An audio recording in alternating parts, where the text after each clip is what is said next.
So welcome everyone tonight. A special welcome to Rabbi Noach Goldstein, the Rosh Beit Midrash of the YU Torah Mitzion Kollel. For those who don't know me, my name is Engel. I'm Zocha to serve as the Rabbi Congregation or Torah. And we're looking for opportunities to try to introduce Rabbi Goldstein to our shul and to, let's say, Anshe Shlomenu, to learn some Torah from him and with him. Owing to COVID, many of our shuls, and Or Torah is no exception in this regard, we're making the most of it as best we can, but of course we want to make sure to stay safe. And our guidelines thus far have prevented us from having our usual close engagement in person with members of the YU Torah Mitzion Kollel. So it's a privilege to be able to be on the call tonight with you, Rabbi Goldstein. And just to set the frame a little bit, the two of us share not only an affinity for, but also a kinship in our common relationship with Moreinu v'Rabbeinu, Harav Aharon ben Yechiel Zecher Tzadik Livracha, Rav Aharon Lichtenstein, whose Yahrzeit is coming up on the 1st of Iyar. I wish everyone a Chodesh Tov tonight, as we're going into the first day of Rosh Chodesh. So the second day is indeed Rav Aharon Lichtenstein's Yahrzeit. So I thought maybe we should jump right in, Rabbi Goldstein. We talked, of course, in advance a little bit.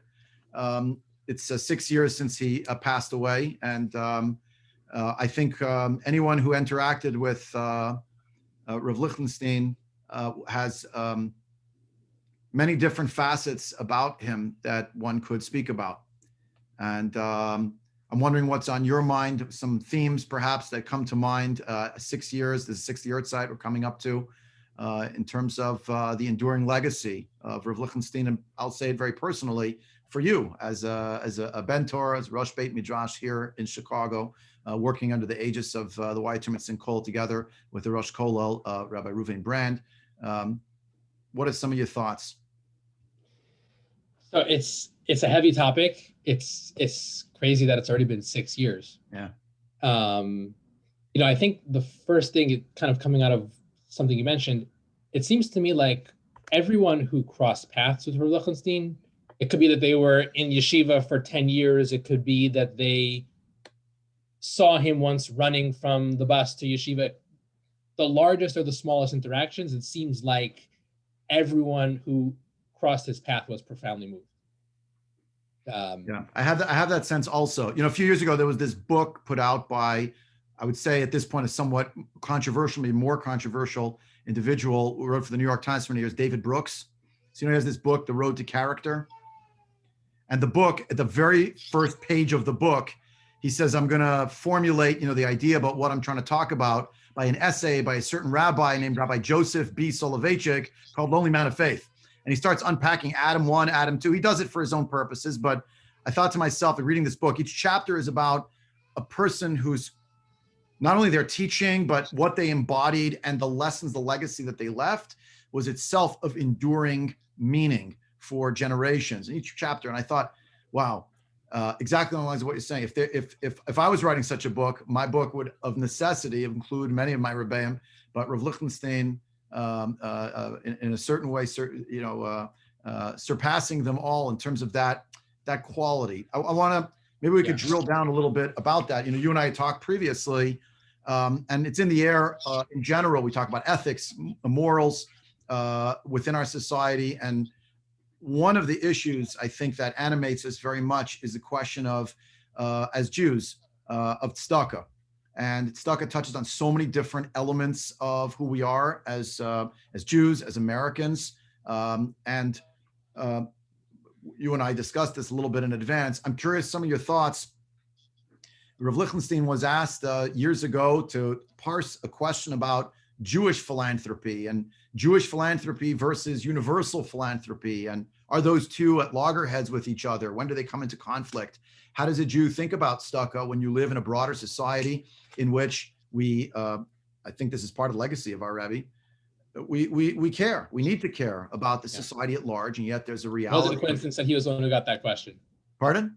Wasn't a coincidence that he was the one who got that question. Exactly. So, and there is in the various books that were posthumously published, actually the last one, certainly posthumously published, and very much with thanks to someone who grew up actually in Skokie, I'll mention, Rabbi Dov Carroll, who served for years as basically not only Talmud Muvhak of Moreno Rabbeinu, but also was mishamesh him in so many ways and in years of infirmity. So he helped edit these books, the varieties of Jewish experience. And he was actually, one of the essays is actually about this exact topic. Tell me a little bit about what your thoughts are about some of the ways in which the question gets posed and how Rav Lichtenstein, walk me through. What does Rav Lichtenstein do with it? Let's take that as a good test case. So before we even get into that, I thought, just tell everyone, it was fascinating and so telling that when we were talking to each other, trying to figure out what topic we want to choose from, and there are so many. I mean, talk about Rabbi Carroll put together the Rav Lichtenstein bibliography of his writings, and there are like 1,000 different essays. And it turns out that both of us on his first Yahrzeit had given shiurim on Rav Lichtenstein's view of tzedakah. Dafka, yeah, right. Like because it touches on so many of these things, right? Exactly. The question of ben adam l'chaveiro, ben adam l'makom, the care for the individual, the care for society, the balancing of priorities, which in general in his whole life and hashkafa was we want to learn in depth, we want to learn from the society around us, we see opportunities to grow. How many times he'd say that his hashkafa, really what he got from the Rav, was not looking at the world as a minefield, a world of threats and sins and problems to be avoided, but a world of opportunities for growth, opportunities for impact. And of course, the downside of that is that there's only so much you can do with the resources we have available. So I thought that was a few main reasons why tzedakah specifically seems to have been a topic that really spoke with him. Yeah. And it spoke to both of us. Interesting. The first Yahrzeit, I think we actually both parsed the same essay, and not this essay from varieties of Jewish experience, but from I think it's from Minchat Aviv, which talks about tzedakah and Eretz Yisrael, and these are issues that just touch on, as you said, some of these meta themes about Rav Lichtenstein. Let's get into the essay maybe a little bit and try to walk people through some of the basic ideas in it, and some personal reflections maybe will come up along the way as well. So of course, we gotta start with the very beginning. When he takes on the question. And he takes on the question, right? Right. There's always a period at the beginning of analysis in every essay, and frankly, every shiur, every sugya begins with what are the questions? How do we formulate the question? What's behind the question? What animates the question? What I thought was telling here was there seemed to be, he was almost kind of trying to, how shall I say, unmask a hidden agenda of let's not talk about halacha here, right? Right. We're just trying to talk about values, the question of should we be prioritizing giving within the community versus giving outside of the community to broader causes without an analysis of Jewish charity law. Right. And he's even a little bit funny in the beginning of it.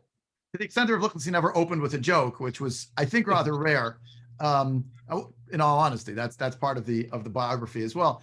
Said, no, really, I'm not going to really talk about Jewish values separate and distinct from the world of the halacha. The whole warp and woof of Judaism is animated by how do we walk, how do we move forward, what is the prism, the lens through which we see the whole world. So you're not gonna entrap me there, are you? There's another essay. I still remember the title. It's at the very beginning of the first Leaves of Faith, the first volume. Why learn Gemara? ? And he opens 2.5 pages of why learn Gemara? Why breathe? What kind of a question is, that's like the beginning. It's the first salvo. What kind of a question is that? So does it mean why learn Gemara as opposed to learning Chumash? Does it mean as opposed to learning Greek philosophy? Is it what why Gemara? Why not start with? And then he starts going through why learn Gemara. Why not start with the Shulchan Aruch? Why not start with Aharon? Why not start with Poskei Zmanenu? Why are we starting first with that baseline? Why is that? Right. And he goes into a whole analysis. So there's really something there, just even in the methodology of you confronting a phenomenon. What is the question? What is the question you're being asked? What does it mean? What are its categories? I will say, and this He was an amazing listener. For sure. One of the liabilities, though, in some of these shiurim for me was there's so much time spent on formulating the question that afterwards you're always like, but we're out of time. We never got to, come back next time.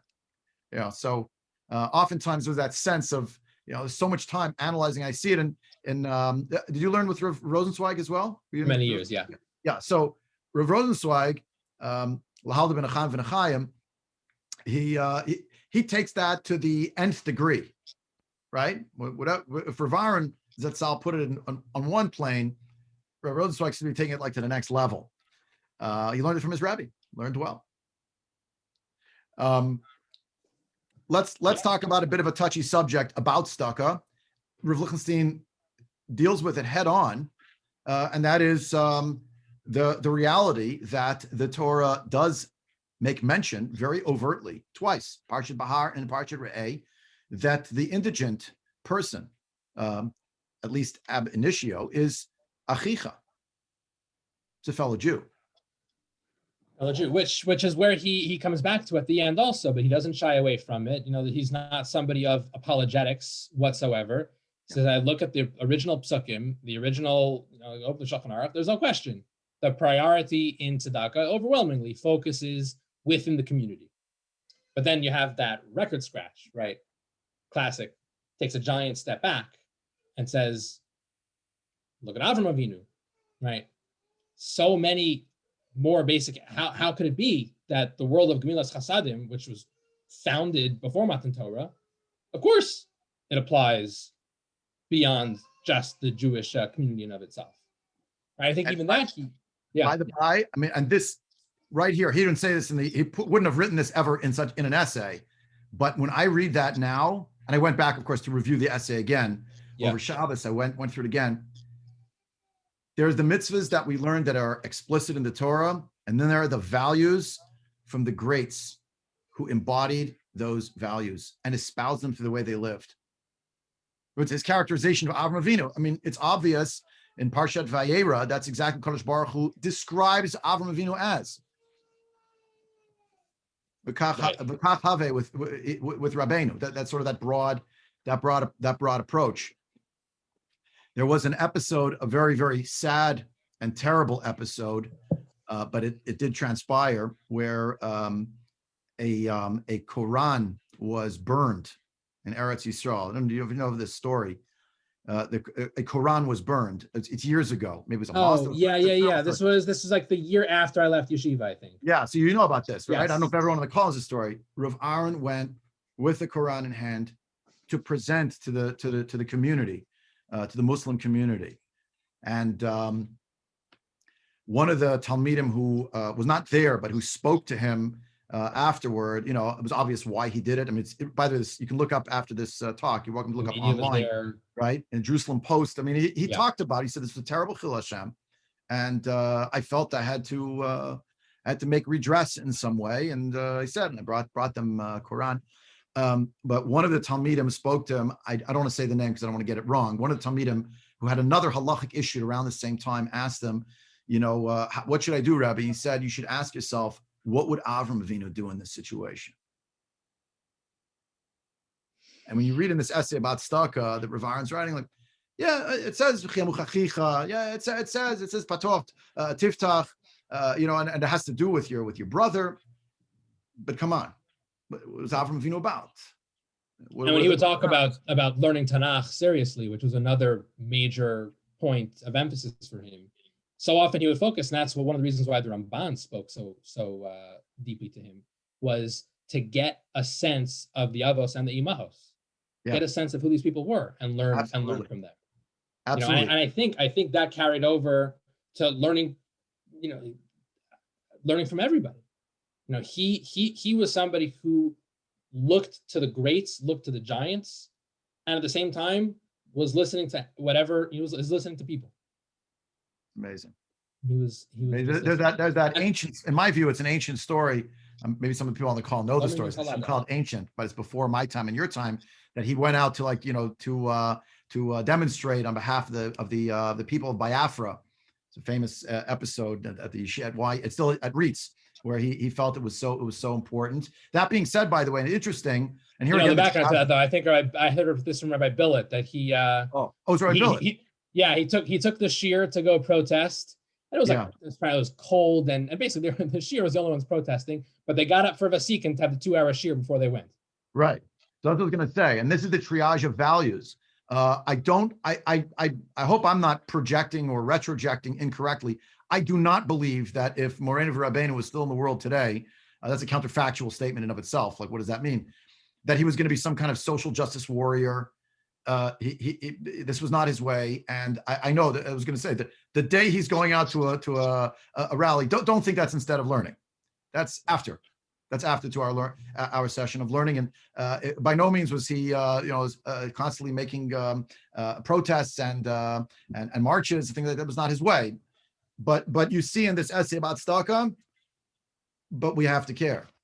And you made the point to me, we were chatting about the avodat Hashem, the actual service of Hashem by people who are not directly of the B'nai Avraham faiths. Yeah, I thought that was something unique, and I thought that we would approach this from, we care for every person, Tzelem Elokim, and therefore we have obligations to help all of humanity.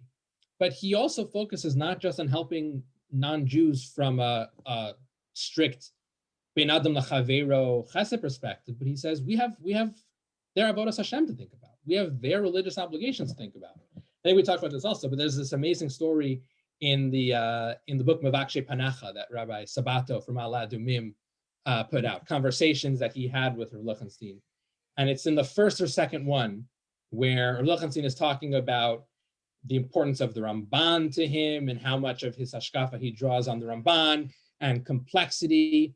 And he says, one example is the Ramban's view of non-Jews and the value, the spiritual value they have. He talks about the Ramban's position that they have to observe all of Chosh and Mishpat.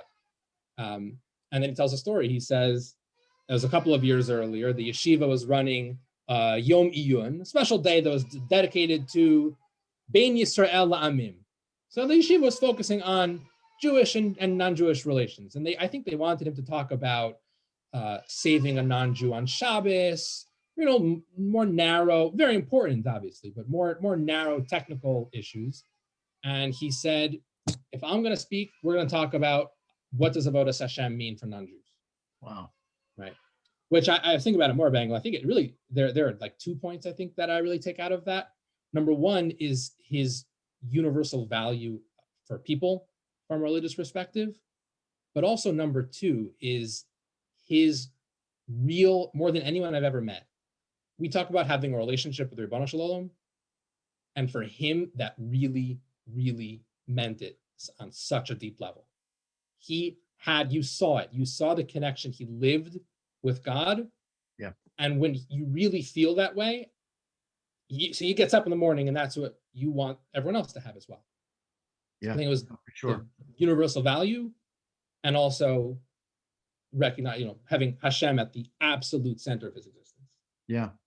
I'm curious. We're both Talmidim, let's say from different eras. Do you think that ever got? Were you in yeshiva again? Were you in the yeshiva? I was there in the early 90s, 92, okay. 93. Yeah. Which was actually around the time when Oslo started, and then Rav Amital became a Sar. And I'm curious. Well, I want to stay focused on Rav Lichtenstein, so I don't want to go too far afield. But do you think that got him in trouble with what I would call, broadly speaking, the rest of, however you want to define that, the rest of the quote unquote Olam HaTorah? Meaning, when you reflect on it, when you reflect on that kind of broad-mindedness and, his identification with the Ramban and, the idea that, as you're saying, he had this there was a universalist streak to him, which was not just because that was his character. It was because this is what he understood was the value and the directive of the Torah. Do you think it put him sort of at bay from others, from other Rabbanim, from the rest of quote unquote the Olam HaTorah? I'm curious what your thoughts are. Yeah, it's a great question. And I definitely don't feel super knowledgeable about that, but I do think that there was a basic distinction between Eretz Yisrael and Chutz La'aretz. And I think that in Israel, that was a real divide. Yeah. in the religious Zionist community. He has some lines. One of the sichot where he says something like, I'm not. In America, I was considered too Zionistic. When I got to Eretz Yisrael, so there are people cast aspersions that I'm not Zionistic enough because the particular definition of Zionism that, and he said, therefore, I consider myself a religious Zionist, but doesn't mean I'm aligned with all of the ways in which it manifests. It was just very interesting. Yeah. And I would say he was willing to my mind, I think he was. That was one of the kochot that he had. This is what he believed. This is what he was, and he was willing to shoulder that. And I can say I thought there was an element of moral courage in that, if you will. It would have been easier to go along to get along. There were various things that happened without going into too many tragedies, things like that, where let's say the vast majority of his religious Zionist colleagues simply did not deviate from each other. I don't care. I'm going to do it. Some of these were painful. I can give you an example that I think both of us were around for. Both of us as Talmidim was there was a story of a prominent rabbi in the religious Zionist world who was engaging in incredibly inappropriate behavior and was sexually abusing others. I came back to visit the yeshiva actually right when that was happening. Yeah, tremendously painful parsha, and Rav Aharon felt how could he it's sort of the idea of the dim'at ha'shukim, that the tears of the oppressed were going to be left untended, was not one that he could abide, and he didn't. I think at a certain there also at a certain personal cost within his sunset years, he sort of wants to go along to get along. No, to the last, he was still And even more amazing is that it's not like he was a combative personality. No, I didn't. He was very, very much a Heve Mitalmidav Shel Aharon, Rodef Shalom. Ishmo Kain Hu. But exactly. Ishmo Kain Hu. Now, when it came to the issue in this particular article about stucco, where they're trying to sort of pigeonhole him, well, Rabbi Lichtenstein, who is a graduate of Harvard, no doubt you will be able to speak with us on the level of values. And he said, what are you talking about? I'm just going to talk about halacha. So the idea that he identified from a values perspective with the notions of universalism, not because they were just part of the zeitgeist, but because he thought he thinks that this is what he taught his Talmidim. This is what it means to be a ben Avraham and Sarah. But then when he got down to the halachic component, right, he did actually become a little more, I would say, formulated of necessity. I was surprised because I was surprised how clear and direct his conclusion was. Right, often in his pieces, there's a broadness, there's a thorough evaluation of all the different sides. The Gemara shir, where you're trying to understand how many ways we can understand the Gemara, the conclusions are often less focused. But here I thought he came to a pretty frank conclusion on the question. Do we want to tell anybody what it is, or should we make them all read the article? Hopefully people will be excited enough they'll want to read it on their own, but we can ruin the ending. It's still worth it. I think we should tell them anyway. I don't want to keep them in suspense too much. And they'll say, I don't know, I came to this year, and then they gave me a bunch of different ideas, and they didn't like tachlis. And what does Lichtenstein say in the end? He says the priority should be giving internally, but same time, also have to be giving externally as well. I mean, he explained why. He said various reasons why. I mean, he didn't just leave it sort of, but in the end, that's Allah. He explained whether it's because of the realities of how we live as a community, our paucity of numbers, and the fact we have to support our own. He used the example of either Mishkan or Aniyim. The fact that the Rambam and Hilchot Matnun Aniyim interweaves the issues of how to take care of the poor and the indigent with issues related to donations, if you will, and gifts that are going to support Jewish community. The reality that this is what we're up to now as a community. Now it's interesting. I thought he was also making the point that this was not even a subject in the Middle Ages, because no one's taking Jewish money, to better society per se. It wasn't that concept didn't exist. And today we do have that. And yet he felt today we still have to prioritize Jewish causes. I took a lesson. I will tell you, I took a lesson from this. I try to meet with every bar and bat mitzvah in the shul a few weeks bore the bar and bat mitzvah, and I'd read this essay years ago, and I came back on Shabbos. I said, that's where I got the idea. I tell each kid we have to care. Yeah, but I silly me, right? I didn't even say in the name of Rav Lichtenstein, but I would say we have to care about the trees because Kosh Baruch Hu made them. We have to care about the whales. We have to care about the animals. We have to care about, and we have to care about people. We have to care about people in our town. We have to care about Aniyei Ircha. I explained to you Aniyei Ircha Kodmin that those who are poor in your city, it doesn't differentiate between Jews and non-Jews. It means the people who are local. You have to try to take care of them, etc. But then I point out to them, we're a tiny little, statistically speaking, as far as those who do these kinds of things, we seem to be a very small people. And the fine people who live in, pick a place, Norway, China, Australia, why are they going to give to Medinat Yisrael? Why are they going to support Torah institutions? We don't expect them to do that. We have to do that. And if we're not going to do, so I tell them, make a mutual fund of tzedakah. It's not all or nothing, but you have to, if you're not going to take care of the chesed organizations, in our case, in Chicago, so who's going to do that? We have to do that. We have to take care of, and it's not to the exclusion of, but I was trying to point out to them, but you should feel that all things being equal, yeah, we do care about the whole world. We do want to save everybody, but we are stuck a little bit making, sort of a triage. Priorities have to be made, right? Yeah, and it's not just abstract statements. Like he's very clear. There should be giving to universal causes.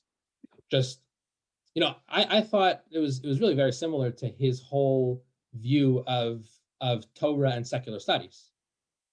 Good.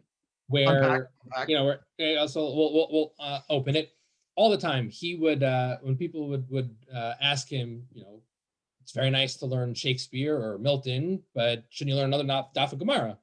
So he would give the analogy in response of, you're at a meal with someone and they have 2 slices of bread, and you ask to please pass the butter, and the person says to you, fool, what's more important, butter or bread? Of course, bread. So don't take butter, take a 3rd slice of bread. Right. He's pointing out that there's a certain simplicity in that approach, and that you need to draw on different topics for different strengths, even as there's no question where your priorities are. So I thought that there was a really very similar approach towards this topic of tzedakah as well. The inter-Jewish community, tzedakah is the bread. Right, and he's as we say, he's not shying away from that. He's not covering that up or hiding it all. That is what the priority has to be. At the same time, right, there needs to be butter. There needs to be butter on the table. The real important piece. But also when I was in Yeshiva, it was still jam. So at some point he changed from jam to butter. But I remember with jam, we said, well, would like some jams? No, have another piece of bread. But you're kidding aside. I'm not sure the jam was really jam or the butter was really butter. Well, whatever. That's another shear. But this Vihi Nakuda, I remember once in one of the press conferences they would call, you could ask him any question. He said at some point that if someone were to ask him to summarize what he learned at Harvard, I was expecting to say, something about Milton, Henry Moore.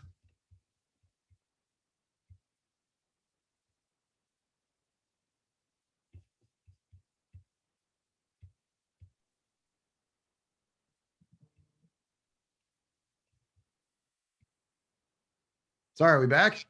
We're back. I lost you there. I took a commercial break. I didn't realize I was going to be doing that. 10-second station notification. Tonight's talk brought to you by bread and butter and jam and whatever. He was asked, what if you had to summarize, what did you learn at Harvard? I was expecting he was going to say in response something about the rational theology of Henry Moore. He was going to talk about Milton. He said one word: complexity. Complexity. Now, this always struck me because I thought, you didn't learn complexity in the base Midrash? Of course, you learned complexity in the base Midrash. But he understood when he got, I think, that's what I took away from this is, he had a new perspective on the complexity of the world such as it is, and understood that our place as Jews in it is complex, but shouldn't be, as you opened. So I'm invoking it. The world is not a minefield. If you want to view the world as a minefield, it's always us and them. That's one thing. But if you want to view things in a much more positive light and a much more optimistic light, and not for the sake of being naive, but for the sake of we have something to contribute and we have an ongoing relationship with the world, as he would quote from Robert Frost, a lover's quarrel with the world, right? But that it continues, and that we do need to figure out at every turn balance. But also, I think the balance was not shakul. It wasn't even. He still thought the emphasis was more in a Judaic vein. I see we're already running short on time. So if anyone wants to type in questions or comments, feel free, and I'll field them as we keep talking a couple more minutes over here. Just the idea that you mentioned this, you referenced this when we spoke earlier, I think, about the idea that he can't give you all the answers in an essay. No essay is going to give you the answers, but that we do need to make recourse to the first class. I think you call the first class poskim. That's your line, yeah. To navigate, right? Which right. So at the end, he says, when you get to the specific details. So he says, we have to analyze every case on a case by case basis. He's mentioned before complexity. We need to the individual donor circumstances, the causes that are there. We're not going to sit down in one essay and write a detailed program for everybody. This is general orientations here, but there's a lot more work to be done. And the faith he had in first class poskim to formulate those responses. What's interesting is, and this is another essay and probably for another discussion, but Rav Lichtenstein was also concerned, and this is so counterintuitive on the face of it, not just with the donor and the donor's responsibilities, but what are the recipient's responsibilities? Yeah. And there's an article, I think it was like Ma'ariv or something a few years ago, it was entitled tzedakah, not welfare, something like that. He talked about the distinction between a society animated by values of tzedakah versus a welfare state, and what the differences were between the two of them in terms of a call, not only to help, but also on the call of being helped, a call to step up and take, whatever steps a person could take to ameliorate the situation. You have that reality, that balance. It's another layer of complexity. In tzedakah, there's a recipient on the other side. And I also saw a couple of anecdotes in on that front. One, I remember once I was in yeshiva, I think, and he somehow healthcare came up, and he made the comment that he couldn't imagine on a moral view how you could have a wealthy first world country that does not provide universal healthcare. Wow. Now you could go into all the economic analysis, etc. But his first response was, just morally, how could that be? The answer might be because it can't be. But that was his dominant view. At the same time, I never got to see this. I don't know, maybe if you did, in the yeshiva a few years earlier than I was there. But I heard stories that, especially when Rav Lichtenstein lived in Yerushalayim, that some of the aniyim in Yerushalayim loved him because they would come, and it would be people who, you or me, most people would look at it as a nice farf. Maybe I'll take like 5 shekel out of my pocket, if that much. Yeah. And he would sit down with them, write them a check for who knows how much money, but at the same time, give them a pep talk. You can turn your life around, you can get a job. Like really, really thought it was necessary to invest in these people, but also had faith that they could become something. Okay, so I'm gonna tell you a story. Rein of Rabbeinu didn't tell so many stories. He wasn't into Maisalach per se, and I don't mean to convert our Rebbe. That's the Hasidic Rebbe, which was just Maislach. Not that that's a bad thing, that has its place, but that wasn't Rav Aharon. But I will tell you, and back to the original point that we were both making about it's a personality that you learn so much from. Rav Shai Lichtenstein said, I think it was in one of the Hespedim, that there was a period of 2 to 3 years when Rav Lichtenstein lived in Yerushalayim where he could not learn at night because there were so many people ringing the bell. And he said something like, I can't even tell you most of the stories. Nobody even believed these stories, what they meant about what was going on. Often on the way home from Shtiblach, he davened at Shtiblach, when he lived in Yerushalayim, there were people who would just trail him home. And the idea that here was this Gadol B'Torah, he never got angry, he never got agitated. My friend's brother, Michael Eisenberg, who is today a prominent businessman in Yerushalayim and a Talmid Chacham of note in his own right, but a Talmud of Rav Lichtenstein. He told the following story that I think embodies so many of these elements that we're talking about tonight. Michael Eisenberg says that he was at Rav Lichtenstein's house in Alon Shvut when Rav Lichtenstein and Dr. Tova Lohavda ben Chaim had already moved to Alon Shvut. And the story Michael Eisenberg tells as follows. The doorbell rings, and Rav Lichtenstein was meeting with Michael Eisenberg, but he got up and he went to the door. Of course, he answered it himself. Obvious. Not obvious for every Gadol B'Yisrael, but for Rav Aharon, obvious. And it was an Avrech Kollel at the door. And Michael Eisenberg says, I can hear the conversation because I'm not that far away. It's not that big an apartment. And Rav Lichtenstein and the Chassan says, I'm getting married. I need money. Rav Lichtenstein says to him, do you want to have a profession? So the young man apparently was very impatient, and it was completely lost on him that Rav Lichtenstein was actually asking him, are you thinking about doing something to support yourself? And Rav Lichtenstein continued, and he said to him, without a profession, you can't support your wife and your family. And you do plan to have a family, right? So the fellow answered Rav Lichtenstein, maybe a little more than irreverently, of course I do. It's a mitzvah, So Lichtenstein said to him, so maybe you should learn also a mikzoa, because that's going to be important to fulfill this mitzvah. The man said to him, the Gedolim say that all you have to do is learn Torah. Hashem will take care of the parnasa. So Michael Eisenberg said, I'm listening to this conversation, and obviously the person has no idea who they're talking to, and he said, I'm getting hot under the collar. He said, Rav Lichtenstein took out a bill from his pocket and he gave it to the young man. Closed the door, he came back to the table. Michael Eisenberg said to him, Rebbe, I'm sorry, why are you giving to these people? They're taking advantage of you. They have no hishtadlus, they're not even trying, and you're just encouraging their delinquency by giving them this money. You should have turned them out. Why did you do this? Lichtenstein said to him that he could not sleep at night, living with the possibility that someone else would go to sleep hungry, or that maybe he had misjudged this other person. And that's what you hear, like that's the story. That right there, that little Misa, like right. Really, you're right, but I can't. And the whole ideological not working piece drove him absolutely crazy. Yeah, drove him crazy. He would talk about it and write about it. All that being said, he couldn't stay. He couldn't sleep at night.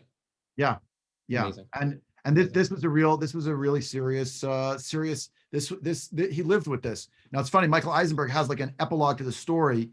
He said on the last night of the Shiva, of Rav Lichtenstein's Shiva, Michael Eisenberg was in his house and his doorbell rang. And who was at the door? A fellow asking for more financial help, a guy who had already come before Pesach. He was back again a second time. And Michael Eisenberg says, I was a second away from saying to him, you came already. It's just a few weeks ago. He said, but he thought of Rav Lichtenstein and he asked the man, what are you doing to earn a living? And he said to him, you know what? It's the week of the show for Rav Lichtenstein. Let me give it to you again. How could I not? Now listen to what happened next. Ma'aser Shahaya. Michael Eisenberg says, he gives him the money, and the fellow says to him, and I'm only quoting the story, so I'm not Khalila trying to be disrespectful.